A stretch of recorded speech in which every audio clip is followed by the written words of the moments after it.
ဒီနေ့ဒီမှာတော့ science နဲ့ပတ်သက် life science နဲ့ပတ်သက်ပြီးခန်းတင်เนาะ lesson 1က cell structure နဲ့ function တိစောက်ပုံကြောင်းပေါ့เนาะအဲ့တော့ all living things are made of ဆိုတာကအသက်ရှင်တဲ့ဟာတွေအားလုံးက cell တစ်ခု cell တွေနဲ့ဖွဲ့စည်းထားတယ် cell ဆိုတာက basic unit အလွန်သေးငယ်တယ်ပြီးတဲ့အခါမှာ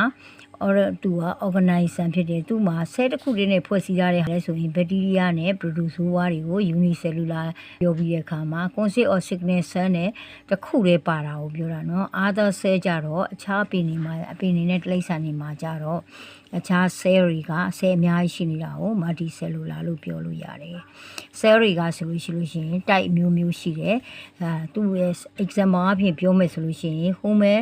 have skin cell အဲ့တော့လူမှာဆိုလို့ရှိရင်အရေပြား cell blood cell သွေး cell ရှိမယ် nerve cell ရှိမယ်နောက်တစ်ခါအကြောတွေနဲ့ပတ်သက်လို့ပေါ့နော် cell တွေမျိုးမျိုးရှိတယ် cell တွေကဆိုလို့ရှိရင် carry out တည်ဆောင်သွားတယ်ဘာတွေတည်ဆောင်သွားလဲဆိုရင် basic function ဒီစောက်မှုရဲ့ movement ရွေးရှားမှုတွေ growth ကြီးထွားမှုတွေနောက်တစ်ခါ reproduction မျိုးပြန်လည်မျိုးပွားခြင်းရေနောက်ခါ manufacture of special substance ဆိုတာအခြားတည်ဆောက်မှုတွေအများကြီးရှိနေတာကိုတွေ့ရတယ်เนาะအဲ့တော့ cell တွေကဆိုလို့ရှိရင် cell တွေကဆိုလို့ရှိရင်သူ site နဲ့အရွယ်စားအမျိုးမျိုးရှိတယ် different ကွဲပြားတယ်ပေါ့နော် site နဲ့အရွယ်ပြားမျိုးကွဲပြားခြားနာတာကိုတွေ့ရတယ်နောက်နေ့မှာကျန်တာထားပြီးတော့ဆက်ပြီးပြောပြပေးမယ်နော်